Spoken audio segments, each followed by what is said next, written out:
Saúde o povo de Deus com a santa e gloriosa paz do nosso Deus e Pai e com a paz do nosso Senhor e Salvador Jesus Cristo de Nazaré.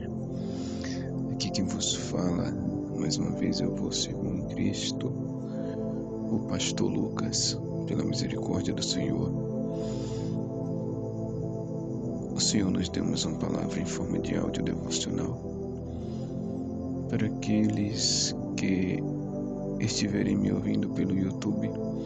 Eu peço que se inscrevam no canal, compartilhem o vídeo, curtam o vídeo e ativem a opção de todas no sininho. Glória ao Pai, ao Filho e ao Espírito Santo. A palavra de hoje encontra-se mais uma vez em Marcos capítulo 9.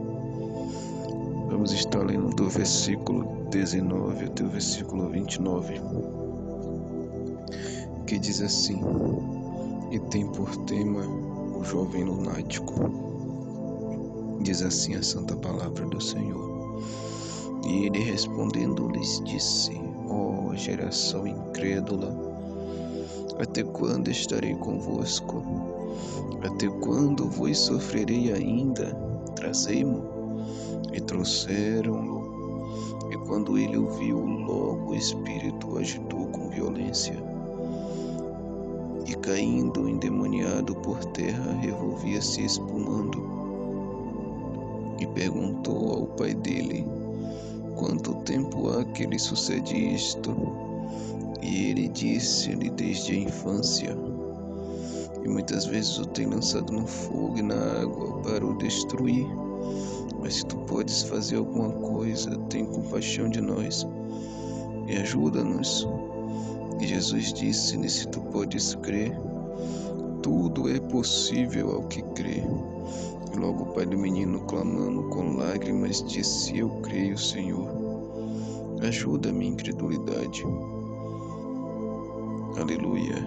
E Jesus, vendo que a multidão concorria, repreendeu o espírito imundo, dizendo-lhe: espírito mudo e surdo, eu te ordeno, sai dele e não entres mais nele. E ele, clamando e agitando-o com violência, saiu, e ficou o menino como morto, de tal maneira que muitos diziam que estava morto. Mas Jesus, tomando-o pela mão, o ergueu e ele se levantou. Quando entrou em casa, os seus discípulos lhe perguntaram à parte: por que o não podemos nós expulsar? E disse-lhes: esta casta não pode sair com coisa alguma, a não ser com oração e jejum. Esta passagem, ela traz vários ensinamentos para nós, vários. O primeiro, que a obra do Senhor não pode ser feita de qualquer jeito. A palavra do Senhor nos diz que ai daquele que fizer a obra do Senhor indignamente, de uma forma que não seja a forma correta. Mas alguns vão ser defensores daquele versículo ao qual Paulo disse: o que importa é que o nome de Jesus seja anunciado, não importa como. Mas se nós temos a opção de fazer da forma correta, agradando a Deus, louvando o nome do Senhor através das nossas atitudes, do nosso jeito de vestir, do nosso jeito de andar, por que faríamos da forma errada, do jeito errado, de qualquer jeito, só para que o nome do Senhor seja anunciado?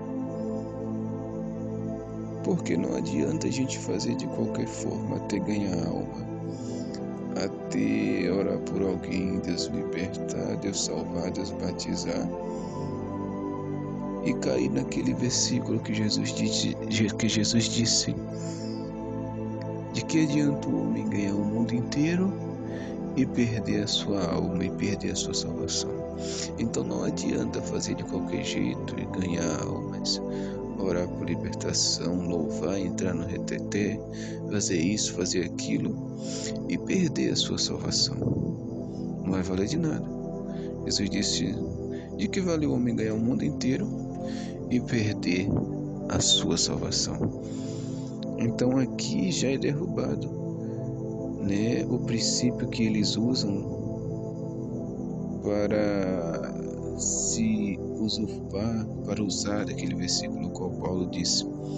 Ali foi uma situação à parte, a qual o nome de Jesus estava sendo anunciado até para aqueles que andavam errado. Mas não quer dizer que isso agrada a Deus. Porque não adianta fazer a obra de qualquer jeito, ganhar almas, fazer tudo para o reino de Deus, mas fazer de qualquer jeito e perder a sua própria salvação. Não vale de nada. É o que Jesus falou, volto a dizer. De que vale o homem ganhar o mundo inteiro e perder a sua própria salvação? Não adianta. Então essa é a primeira lição que o Senhor vem nos dar através desta passagem, que é muito rica, que fala sobre fé, que fala sobre fazer a obra, sobre muitas coisas. Essa palavra vem nos ensinar. Glória a Deus. E qual é a segunda lição que essa passagem vem nos lembrar? Não é nem ensinar, nos lembrar. Que é a mesma coisa que este jovem sofria desde a infância, com o inimigo tentando matar ele, tentar lançar ele no fogo, tentar lançar ele na água. É a mesma coisa que o inimigo tenta fazer contra nós todos os dias. Todo dia ele vai tentar lançar a gente no fogo, na água, debaixo de um carro, debaixo de uma ponte. Todo dia ele vai tentar fazer a gente querer colocar uma corda no pescoço. Todo dia ele vai pôr pensamentos negativos na nossa mente, para querer fazer a gente desistir. Só que este jovem, a situação dele ainda era muito pior do que a nossa, porque os demônios viviam dentro dele, e ainda era um espírito mudo e outro espírito surdo, o qual não deixava nem ele nem ouvir e nem falar. Mas quando teve o encontro com Jesus, é outra semelhança conosco. Quando ele teve um encontro com Jesus, a vida dele foi mudada, ele foi liberto, ele foi salvo, foi transformado. Aleluia. E nós, quando tivemos um encontro com o Senhor, também ele transformou nossa vida. Certo que ainda precisamos ser transformados, pelo menos até a vinda do Senhor, o dia que a gente for para o céu. Porque ainda precisamos melhorar cada dia mais. Mas a maior transformação é quando a gente se encontra com Jesus, que ali ele nos muda da água para o vinho, do vinho para a água. Glória a Deus. Outro ensinamento que esta palavra nos traz é acerca da fé. Quando Jesus fala para o Pai, se tu podes crer, tudo é possível ao que crê, no versículo 23. E o pai do menino, com lágrimas, clamando com lágrimas, responde: eu creio, Senhor, ajuda a minha incredulidade. Aqui quem não entende, uma pessoa que não é aprofundada na Bíblia, que não tem o discernimento do Espírito Santo, vai dizer: oxi, não entendi. Na mesma hora que o pai disse que crê, já disse que é para ajudar ele na incredulidade dele. Como assim? Porque aqui a Bíblia vem nos mostrar, nos ensinar a nossa fragilidade. Porque também somos assim. No mesmo momento que a nossa fé está lá em cima, ela vai lá para baixo. Ele disse: eu creio, mas ajuda a minha incredulidade, porque tem momentos que eu não tenho fé, tem momentos que eu sou incrédulo. Isso que ele quis dizer. Olha a conversa, o diálogo entre Marta e Jesus. Quando Jesus logo chega ali onde estava Marta, depois de 4 dias de seu irmão morto, Marta disse: Senhor, se tu estivesses aqui, meu irmão não teria morrido. E logo no versículo seguinte ela diz: mas também agora eu sei que tudo que o Senhor pediu ao Pai, assim o Pai fará. Olha, um versículo de falta de fé e outro de fé. Se tu estivesse aqui, meu irmão não teria morrido. Esse foi um versículo de falta de fé. E no versículo seguinte ela continua a conversa falando: mas também agora sei que tudo que o Senhor pedir ao Pai, assim o Pai fará. Aqui já foi um versículo de fé. E Jesus continua conversando com ela. Olha que a fé de Marta estava oscilando, estava baixa, sem fé nenhuma. Depois voltou a ter fé. E no final do versículo, quando Jesus fala: eu sou a ressurreição e a vida, e aquele que crê em mim nunca morrerá. E aquele que crê em mim, ainda que esteja morto, viverá. Aí Jesus pergunta: crês tu isso? Ela diz: sim, Senhor. Com toda convicção, com toda a fé. Eu creio que tu és o Cristo, o Filho de Deus que havia de vir ao mundo. Então, no começo ela não tinha fé, depois teve fé e no final terminou com uma fé excelente. Então, assim somos nós também. Que esta passagem vem nos mostrar que nossa fé oscila. Na mesma hora que a gente tem fé, já não tem.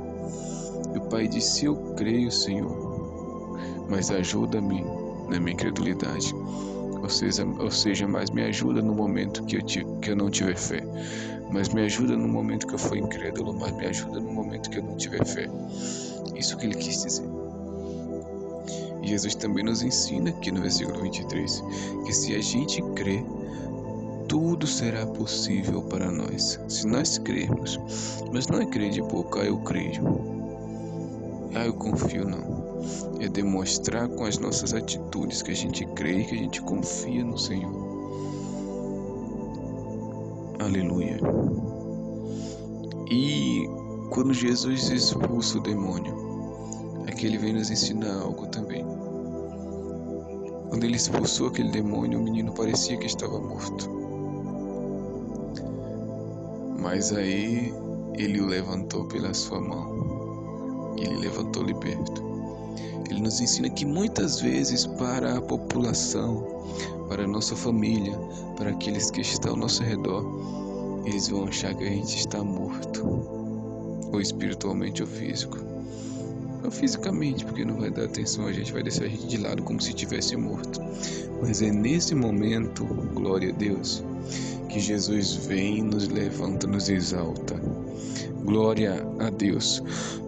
Quando muitos pensaram que Mardoqueu ia morrer naquela forca, e tinha chegado o dia, a hora, aí Deus virou a situação e levantou Mardoqueu, e quem foi para a forca foi Amã. Deus exaltou Mardoqueu, o próprio Amã anunciou a vitória de Mardoqueu. O rei Assuero fez ele sair pelas ruas com Mardoqueu montado no melhor cavalo do rei, na mula do rei, com vestes reais, com o anel do rei, e dizendo: assim faz o rei ao homem aquele que honra a glória. Eu falo isso e sinto a presença de Deus, porque Deus está falando aqui nessa noite. Oh, aleluia, glorificado seja o nome do Deus eterno. Xaramakamanassia. Assim eu faço com meus servos quando eu quero honrar. Xaramanassubicabiando na manassia. Quando eu quero honrar, ninguém pede. Glória a Deus. E Amã repetia: assim faz o rei para com o homem com quem ele quer honrar. Deus vai usar o teu inimigo para anunciar a tua vitória. É isso que ele quer dizer. Quando todos achavam que Daniel estava morto dentro daquela cova, Deus entrou lá, fechou a boca dos leões, e Daniel saiu de lá sem nenhum arranhão. E Daniel saiu exaltado, porque o rei falou: não há outro Deus a não ser o Deus de Daniel aqui nesta terra. Quando Sadraque, Mesaque e Abednego foram para a fornalha, todos achavam que eles estavam mortos. Mas ali Jesus entrou, oh glória, na fornalha de fogo. Começou a caminhar com eles dentro do fogo. E o fogo não queimou as vestes, não queimou nada neles. E eles saíram de lá exaltados. E o rei Nabucodonosor baixou um decreto dizendo: a partir de hoje todo mundo só adorará o Deus de Sadraque, Mesaque e Abednego. Então Deus os levantou quando todos achavam que eles estavam mortos. Glória a Deus. Então essas foram as lições que o Senhor nos deu nesta palavra, né? Que Deus os abençoe e coloque em prática tudo que o Senhor nos ensinou nesta noite. Em nome de Jesus, amém. Graças a Deus.